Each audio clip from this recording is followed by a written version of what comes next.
we're doing some fun on, I don't know, what do you call it? On site recording? Yes. Sure, that's what it is. We're glad to have you here. Thank you. I'm so glad to be here. It's nice to be able to do some in-person community stories because we do so many on the podcast and everybody's virtual. And of course we get all of the feedback like everybody needs to have a mic. If you're saying that, I don't like it, stop. Everybody knows that we're all just regular humans and everybody has a mic. Be nice. Hey LeighAnne, how you doing? Good. Are you having a good time? I am. That's good. I am. What's been your favorite part so far? This part? Yeah. Let's go with that. It's yeah. this. Mm-hmm. This is the one. Just meeting everybody. That's my favorite part. It is cool, right? Yeah. I've been very surprised at how everybody is just as nice in person. But then Me I'm too. also like, it's only been 24 hours. So maybe. Yeah, I feel like if we had to spend more than just a weekend together, it might get a little dicey. But Yeah. Because it's like a sorority, right? Like, It that's what is. it's like to me. I mean, we have some like guys in there, obviously, but it's sort of the same kind of thing, you know? Yeah. But anyway, back to you. So when we're talking about community stories, something that's important from the beginning since I started this and is for people to have the space to tell their truth and say anything that they want to say and not be like constantly cut and edited like they do on the news when they pretend to interview us and they don't. This is why the news doesn't want to interview me. This is one of the reasons, because I talk trash all the time. But I mean it. I'm not sorry. So because of that, like, I want to make sure everybody has an opportunity to do that. So this is yours, and just sort of think about what we talked about, right? Like, what was like in the beginning? What's your struggle been like? What have you been able to overcome? What have you tried? And then what's the current state, And then we'll just go from there. And if you want me to restart, I can anytime. So it's fine. I hear there's a pause button in here somewhere. I just haven't learned how to do it yet. We're good. Got it. Staying scrappy. Okay, so I battled my weight since I had my first baby in 1999. Yeah. 99? Is that when she was? No. 93. 93. 93 was my first one. Yeah. My weight's been a problem. Mm-hmm. Never really did anything about it. Never really thought to do anything about it. I did go through a spell in 2010 where I did like exercise, and I was on some. I went to like a weight doctor and did did Adipex for about 9 months, and I lost about 35 pounds, which was a lot at the time. But it wasn't anything I could stay on because it gave me heart palpitations. It just was not good for me. Yeah. So that was as small as I had been for, the last 30 years.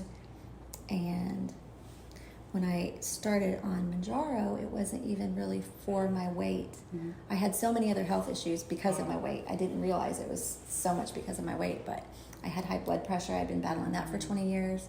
I had high cholesterol, and then the kicker was I was pre-diabetic. My doctor told me I was pre-diabetic. Yeah.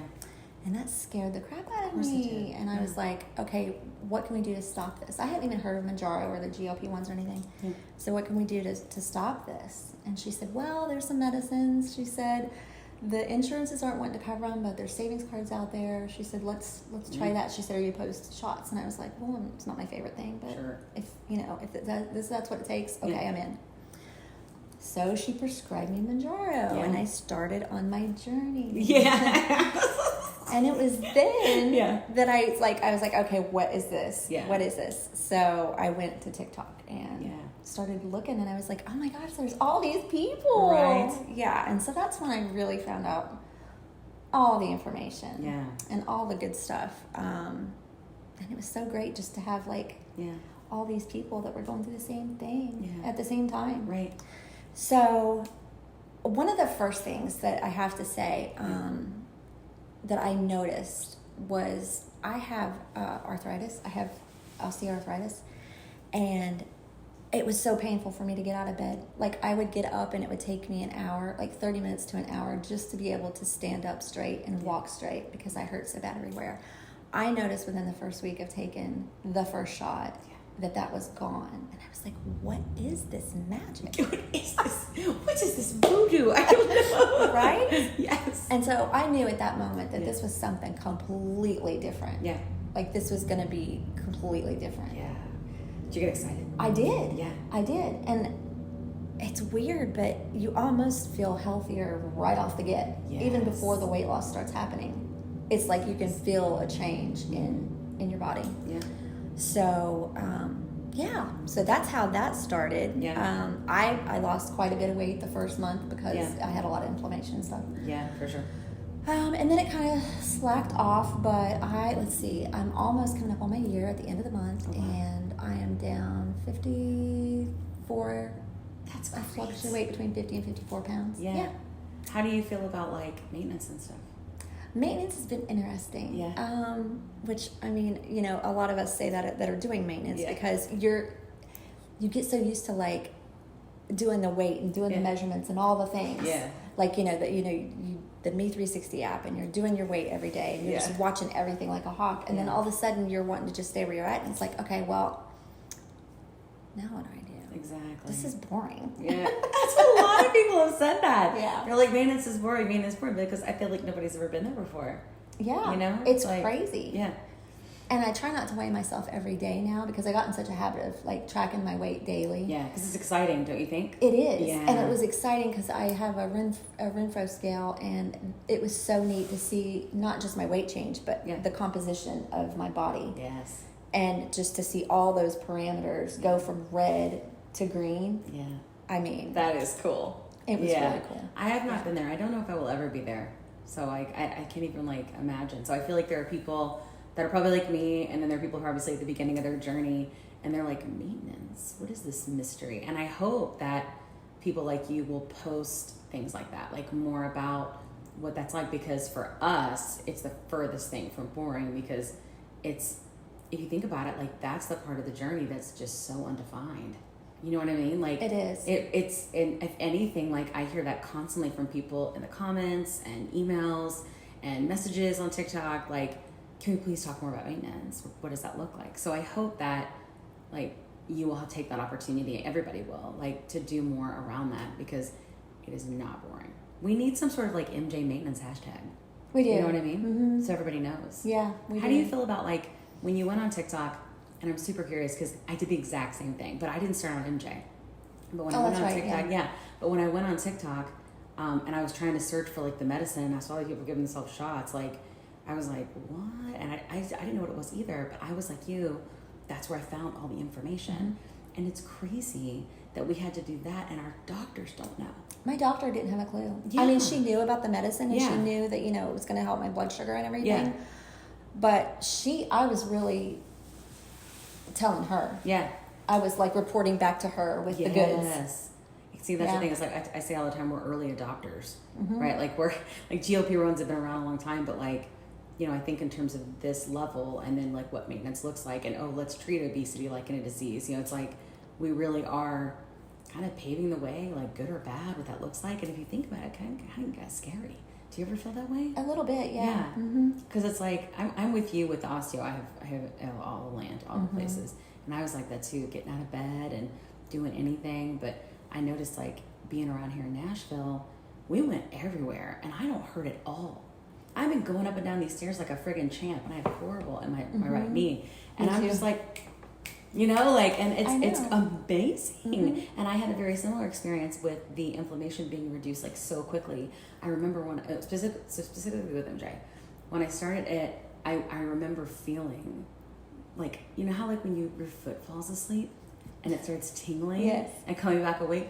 That was happening in my chin like the day that it started happening. I could feel the reduction in inflammation, which we know is like something that it's not just with arthritis, like it just plagues people with obesity. You know, it's been really difficult to even think about ever going back to that.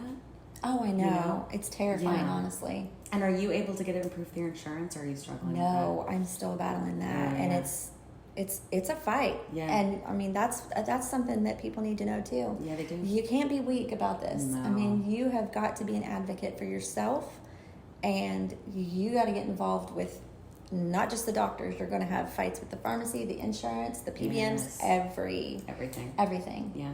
I say a lot of times. And social. Yes. I mean, that's a battle social. too. Yes. It's the worst. What is wrong with people? I don't know. They're so mean. I don't get it. It's like you can't win. It's like they want you to lose weight. They blame it all on you, and then you lose weight. They don't like the way you're losing weight. But when you're on a diet, nobody says shit.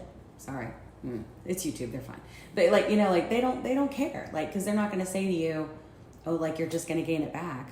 Like, even though we know all of the statistics show that's what people do, but nobody says that to you. They're like, oh, keep trying, you know? So nobody cares unless you're like white knuckling through it. So being where you were sort of at like that 50 pounds, you know, because sometimes people think like, oh, I do think there's a common misconception that obesity is 100 pounds. Do you know what I'm saying? Yes, and but it's not the case. No, it right? depends on your body structure to start with. Yes. 50 pounds doesn't seem like a lot for somebody that's maybe 5'10". Yeah. But 50 pounds on 5'2", that's a lot of weight. It is a lot. It's a lot of weight. Yeah. And it was horrible on my joints. It's almost like everything. 100 for somebody else, like you said. Like it's, on the joints. That's and it doesn't even, and it's not even, and that's why no one, don't compare yourself to anybody else. Yes. It's not even just how tall you are. Yeah. It's your bone structure. Like you can be bigger boned and you're going to carry things differently. Look, I am a large human. See, look, hold up. Tiny. Yes. See the difference? Like, it's okay. Yes. And that's not even bad. Like, I'm just a bigger human and you're a smaller human and that's okay. Yeah. But it's like, you're right. Like, in terms of comparing the journey, it's so easy, especially like when I see people here that were sort of like, you know, in a place where it looked like to me, I was like, oh, they equal skinny, right? In my brain. And then now they're even skinnier. But like, that's not even true. Like, it's always been about health. And I think that's what we're missing, you know? In terms of like food noise though, so I know like, again, talking about like the 50 pounds, right? Is that something that you feel like you experienced? Yes. Yeah. I didn't realize that I had so much food noise until it went away. Yeah. And then I was like, oh my gosh. Yeah. Like, I mean, I had BED. There were so many things that I had going on with me that I didn't realize I had going on with me until it stopped. And then I was like, oh, this explains so much. I know.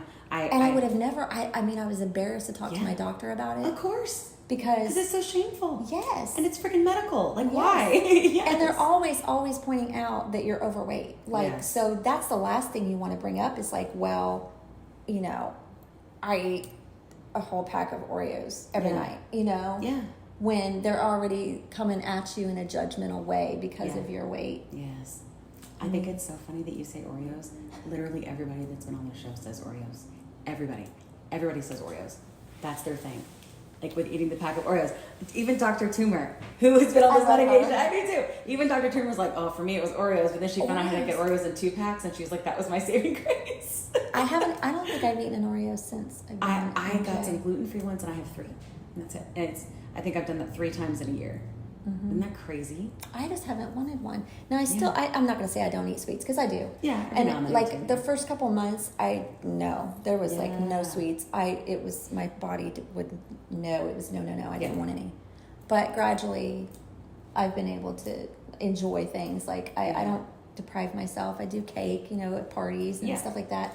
And I mean, I do ice cream. That's like, we'll go out for ice cream. Yeah. I take my grandson out for ice cream. If he's good all week, we go get an ice cream on Friday after school. So, I mean, but it's just moderation. I don't want to go and buy the whole gallon and eat it all in one setting. Yeah. I can get a mini Frosty and I'm completely fine. The sun started shining and now we're all, well, we still look nice.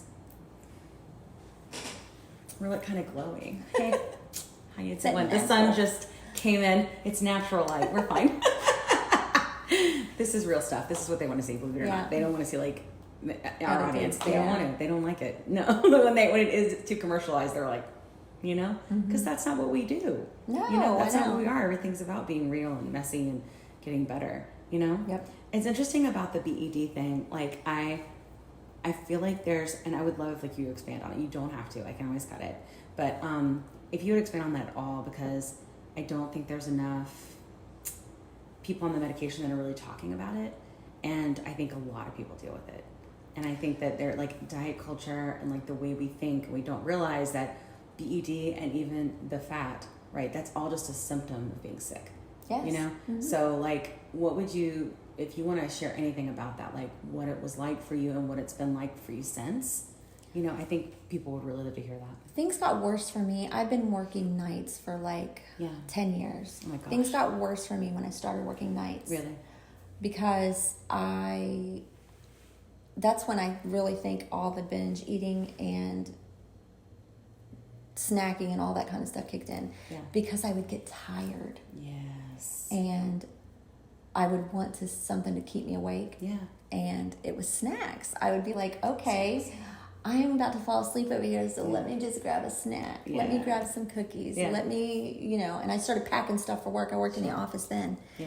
And that was my thing. It was candy. It was a little sugar bump. Yes. Yeah.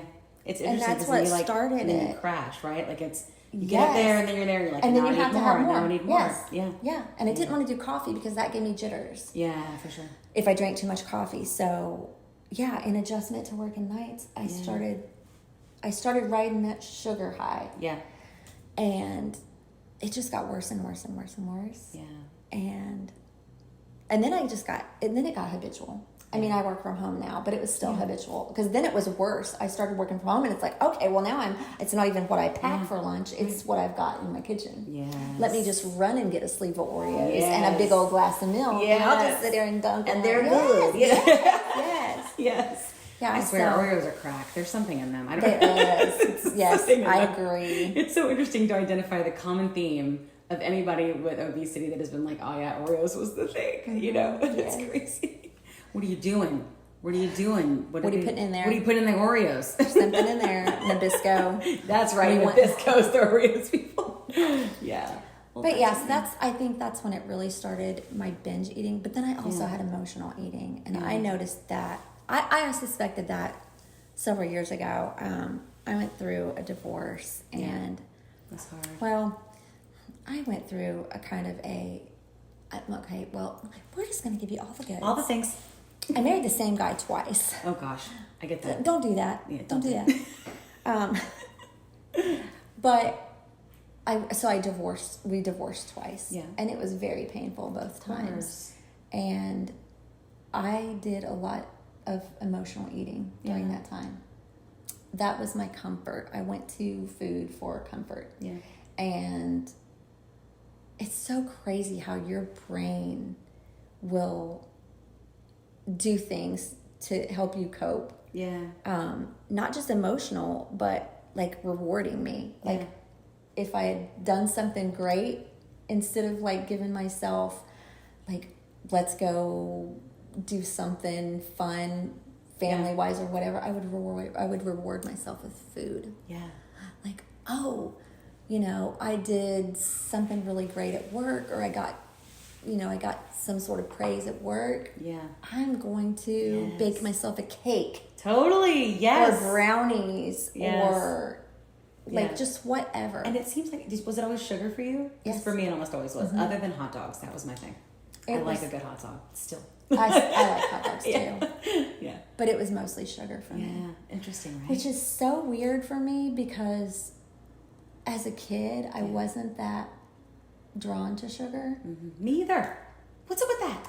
I don't know. I could take candy or leave it. I was always Ice cream savory. too. I was always a savory person. Me too. Yeah. And I wonder if other people are like that. I should ask. Mm-hmm. I will. Mm-hmm. See? Mm-hmm. Yeah. See how this works? Yeah. Cool. But somewhere along the line, and I think it really kicked in when I was pregnant with my my second daughter. My whole family nicknamed her Little Debbie because I kept them in Is business. her name Debbie? No, her name's that would've been Maddie, cute. but they wanted me to call her Little Debbie. Her grandpa called her Little Debbie because that's all I ate. Yeah. And he would buy all the different cakes, and Yeah. I would go over to their house, and they had a pantry, a walk-in pantry, and he would drag me in the pantry and shut the door, and he would have all these cakes hidden that nobody else could get to, and he would pull out the secret cakes, and he'd stand in there and let me pick which ones I wanted. Goodness. Which, I mean, that was a very sweet gesture, but at the same time, you were enabling so many know, horrible things. I know. It's like they don't realize, but I mean, if you think about it, like that is such a common thing especially with parents, with grandparents. It's like, oh, let's go have a treat, right? Like, and the way to reward and to be excited is a treat, and I think that's part of our culture. I don't see that changing, and it seems like the people who struggle with obesity, with whatever it is, the underlying thing, right? Like, I think that when they are put in a situation where that becomes a habit, I think our brain is like, I hate to say it, but like that's our drug. Right? Yeah. Mm-hmm. Oh yeah, we need that. And then it's like, all you can think about. Yeah. And then I feel like that's where like the whole food noise sort of starts coming. I think it starts early. I really do. I do too. Mm-hmm. I've seen that like with so many people we've talked to. But yeah, I think the BED thing in general we can say binge eating disorder on TikTok. They actually Okay. let us know. I mean, not on TikTok, on YouTube. On YouTube. They actually Good. almost, if you're bringing light to something on YouTube that has to do with binge eating and like treatment and like help, they actually promote it. Good. Isn't that nice? Yes. Yeah. About time. TikTok. Not TikTok. Get it together, take a TikTok. lesson. Yeah, a lesson. Yeah, but yeah, I think it's interesting because like I notice sometimes too when people were getting into maintenance, and I'm a little bit different, right? Like I've probably got another year, if not longer, at this. You know, I'm still learning. I'm still like figuring out what to eat. It's still really difficult for me. Like that "what I eat today" thing that people do. I'm like, bless you. Like, I wish I could be like that. But I struggle because I found, much like you, that I was also an emotional eater. I also struggled with PED. But I remember when I took the medicine and that emotional connection to food severed like a cord. Like, right Yeah. like that. And I did not know what to do with myself. You know what I mean? I And it know, was because like, then you just... then you're like, what do I do? Yeah. then When you're I do dealing something with your good, what do emotions. you Yeah. deal with your emotions? Mhm. Yeah. It And that's a new it's a concept. new concept. Mhm. Yes. Mhm. Yeah, it's crazy, right? It really is. Yeah. And I don't think you realize how much you depend on that No. until it's gone. Kind of like Yeah. the food noise. And then you're like, wow, okay, so that's what this feels Yes, like. That's what this feels like. Yeah. And I think it's cool that like you still are able to put things in place. And I do similar where I can go have something and just have a little and be fine. Like that's what the normies feel like. That's how the Yes. normies are, you know, like Yes. they can have a rich, full life. And I think that just, if you have a chronic disease, whether it's, you know, type 2 or obesity or anything else that's related or chronic ailments, like you still deserve to have a rich, full life. Yes, You you know, do. and if you want some freaking ice cream every night, you should be able to have it, Mhm. and not feel like you have to eat the tub, like you said. Right. You know, Yep. and I think that we're there, and I hope we stay there. I hope we do I'm too. hopeful. I'm hopeful. And there's so many medicines coming out. I mean, So like many. so many. And Yeah. we just have to get our healthcare system on board with we it. do, because it's a sick care system. Yes, it is. It's and a problem. Yeah. until that happens, there's gonna be walls, and I that's know. so sad. It is so sad. I mean, I think that's why compound's not going anywhere. Do you know what I mean? Like, I Yeah. think that's why it's going to be like here to stay, and there's going to be And people it taking should advantage. be. It should be, but we need it in a way that's not necessarily like regulated, so to speak. I know that's going to be hard to pull off because patents and stuff, but like there needs to be some sort of way to like what equals safe compound, right? Because I mean, we've had some doctors come on the show and like help outline what red flags are, but there are just so many scams. Oh, there are now. Now that it's a cash cow, so they've gotten the word, and now they are, and they're paying honed a in. fraction for it from manufacturers overseas, and they're giving people things that say like, you know, research grade only. And so what the doctors were telling us is if you take something that says research grade only, and you take something that says not for human consumption, you have no legal recourse if anything happens to you in your health. You know what I'm saying? And so like, but there are people out there that are desperate. And they're desperate because they're sick and they can't get their medicine, or they're desperate because not just because like the lack of accessibility and affordability, or because they lost their medicine, they saw what it was like to be healthy and so they just took it away like that. And it's not even the weight loss, and that's what really pisses me off about people that come on and bash our community over the weight loss, because it's not just the weight loss. You know, the video that was circulating the other day of I'm sick of the Olympic conversation. The thing that got me with that whole video was she was talking about how people are saying it's magic or whatever. Yeah. It's not, for the majority of us, I think it's not the weight loss that's magic. No. It's all the other things. It's all the other things. It's the fact that our inflammation and our pain went away Yes. week 1, week 2. Week one. Yes, I'm so with you on that. Yes. Yeah, that's what it is. It's not, the weight is great. And I think that that's like the byproduct, because we don't realize, again, like that is a symptom. But it's like, it's almost the reward that we would get with food, right? Yes. But we're getting it with like seeing ourselves. And if you think about it, like we've looked in the mirror, a lot of us, for a really long time, and not always liked what we saw, you know? And being able to see the difference and know that it's coming from a place of health, mental and physical, that is it. That's a miracle. It really is. I don't care what anybody says it is. I have the comparison of like when I was on the Adipex, the phentermine. Yeah, for sure. Like, yes, I lost the weight. Yeah. But I knew it wasn't in a healthy way. Yeah. I did not feel good. Yeah. I was pushing myself too hard because I was doing Zumba like 4 times a week too. Yeah. But because I had all this extra energy, Yeah. I thought I was you were hyped up. Yeah. Yes. But I did not feel healthy. Yeah. And that's the difference. Like when you're doing these GLP-1s, it comes from a place of healthy. You know that it's improving things in your body, even without doing all the research and all, you know. Totally. Yeah. You can feel it. Yes. And that was, you know, I mean, like my blood pressure. My doctor, she, you know, did all the labs. She was impressed that my A1C had come down. She was happy with that. She was impressed about my cholesterol. She was absolutely stunned about my blood pressure. Yeah. And that was like new territory for her. Totally. It's crazy. She didn't know what to do because I'd been on blood pressure medicine for 20 years. On it? No. Oh my gosh. I wonder if I can come off. I'm thinking I can. She told me, she said, let's try to take you off. Let's see what happens. Yeah. And she said, let's take you off for 4 weeks. Yeah. Just stop taking it. How'd it go? And then come back and see me. Yeah. And she said, take note of your blood pressure. Yeah. I've not been on it since. That's so and cool. It's perfect. My blood pressure is perfect. That is awesome. Yeah. I remember when I went from perfect to bad, to terrifyingly bad, and that being like a big, because I remember going when they would say to me, "Are you on blood pressure medicine?" I'm like, "No." They're like, "Your blood pressure is through the roof," and I was like, "But I don't have high blood pressure." I could not accept it, because I had never had it before. But like that's where I was though, right on when you hit that other end, right? I was right there, So it's like after that, I mean, you start. And that's the thing with blood pressure is like that. It's not just oh gosh, I'm super anxious or like that comes into your heart and your like all of your different organs. Like it plays such a big role. It's just as important as A1C. It really is. It's such a big deal.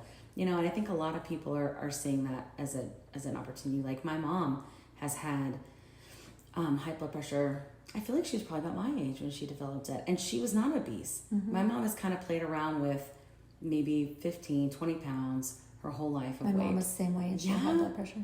Isn't that interesting? Yeah. And then it's like, and even then, like, of course, like when she had a baby, like, it was more, but she was always able to get it off. And she always been really active and stuff like that. But now she's at a different stage in her life. And like, she's probably I mean, she's, I don't know what to tell her. Mom, we know you're on Ozempic. It's fine.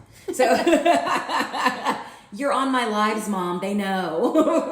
So it's fine. Everything's fine. Yeah. But she just started. And I remember because my sister is, and she's open about it. And she takes Wegovy. And genetics play a role, like, and I'm wondering what her blood pressure will do because now that she was just playing around with that weight. And this comes back to what about proactive treatment? Yes. Right? Like the more people that I meet in our community that maybe weren't necessarily obese yet or weren't even maybe pre-diabetic yet. And now they're in such a great place of health that maybe they never will be. Yeah. And like, because that causes damage. It does. All those and the diet culture in comorbidities. general. Like, what is that doing to our bodies? It must be breaking it, And what's that breaking point, right? Like, that's what I feel like. I'm hoping that they'll start to see that with the addiction, right? Because I don't think they're necessarily going to be treating people with addiction that have obesity or not. Like, I'm wondering if they'll only look at people with addiction that aren't obese, or maybe they only have a certain amount of weight to lose. Because, like, I have hope seeing like what happens with Brenda. I talk about Brenda a lot. Yes. Right? What happens with Brenda that was on our show for the addiction episode is that she took it for a long time, got to a certain place of health where she needed to be off it because she had heart stuff before, and then she got off of it and she has remained losing. Yes. Remained no food noise. Like, what if it gets you in a place, you know what I mean, where you can do all of the work you need to do and then be off of it? Like, that is crazy. And I don't think we've seen that necessarily with Ozempic and stuff, but I'm very curious to see, like, are we literally changing our neural pathways? I know. Well, right? Like, my ex-husband, crazy. not the one I married twice. I have another ex-husband. Okay. That's okay. So what I hear is that you're a hopeless romantic. I am. I get it. It's fine. But he is on Manjaro, and he was an alcoholic and a drug addict for like as long as I've known the man. And he's like... my kids. That's my kid's dad, and so he hasn't drank or done. It completely took that away. Completely took it away. Yeah. What are they giving us? I swear. I don't know. FDA, I swear. Like, we're so excited when they get to approve these medications, but I'm like, how about you make it affordable because you gave us the trash food? Like, what is in this trash food? I can't help but wonder. Like, it's got to be coming from somewhere, and we know we have these underlying things. We know we can test for genetics now. And we know there's a bunch of different kinds of obesity, like indicators for genetics. We've learned that from the doctors on the show. But what's that trigger, right? And like we had... And pay attention. Yes. Like there's so many comorbidities that... Yes. Like, okay, I'm looking back at my history and everything. I had PCOS. For I sure. didn't even know I had it. I totally understand. Yes. I went back and looked at, because I had cysts on my ovaries. Same, yeah. I was diagnosed with endometriosis when I was 15, 16. Oh my gosh. Yes, and I'm pretty sure that was probably PCOS. Yeah. But it's a long, this we're talking about years ago. You know, yeah. But yeah, and I had trouble with cysts on my ovaries my whole, the last 30 years. Yeah. Now, it didn't cause me enough trouble. I was able to get pregnant and everything. Yeah. I did have some miscarriages, but no one ever gave me that diagnosis. Yeah, me either. But I went back and looked, and I'm like, how can you not diagnose me with that? I know, but like they were like, oh, you have estrogen in your fat cells, and so that's why you have problems. Yeah. If you have cysts, it's fine because you just lose weight and everything's gonna be fine. I know. I was going back to the doctor. I was going back and having scans. Just like, what are you talking about? Like, there is something wrong, you know? Yeah, I would go back and have scans because they would find these cysts on my ovaries, and then they would have ruptured, and they would be like, okay, well, it's ruptured. It decreased in size. It's probably ruptured. So you're fine. We'll see you in 3 months, or if you have any trouble. And it's like, okay. Yeah, that's what they say. It's ruptured, so it's like, fine. I'm like, son of a... No, it's not. That doesn't sound do you fine. have any idea how much that hurt when that happens? Yes, like, it's enough to buckle you over, you know? Yeah. And that's like not... It's not normie. It's just not. But I think that those kinds of things, like, and the insulin resistance that goes along with that... Totally. Like, we need to get ahead of that. Yes. Not wait until it gets to the point where we're in such terrible shape. If we could head that off at the pass. Exactly. And like, you know, I've been getting a lot of flack lately because I think that we should have some of the housewives on the show. And the reason I do is because I've learned, like, by talking to different people about what was that trigger point for you where things got out of control, right? That a lot of times it was, hey, I battled with that like 15 pounds and then my mom died. And then 60 pounds and I'm obese, right? So what is that thing? Like, is it insulin resistance when you're doing that 15 pounds? And why can't we treat it now? Why can't we? Right? Like, there's got to be a reason, you know, that especially like when people I think start getting in their 50s and like we know all our hormones change. And, you know, I'm almost 44. I just turned 50, so I feel you on all those things. So it's like it does change. Everything changes, and like part of me is like hopeful because like so I'll be 44 this year. And then I know that I'm heading that direction, right? And I'm like, maybe this is preventative, right? Maybe I won't get, you know, to the other side. Or I mean, can you imagine like if I was obese at the level that I was before, and I still am, right? But like, and then I hit menopause, like what would it have been like? Would I have been like one of those people who hit 400 pounds? Probably, you know? But now I think, so I just want this for everybody. And like legitimately, I do too. I just want to sprinkle it. Sprinkle it everywhere. And sunshine and GLP1s. We tease. I don't know if you follow Man on the Moon Jar. He promotes our show a lot, and we promote his great show.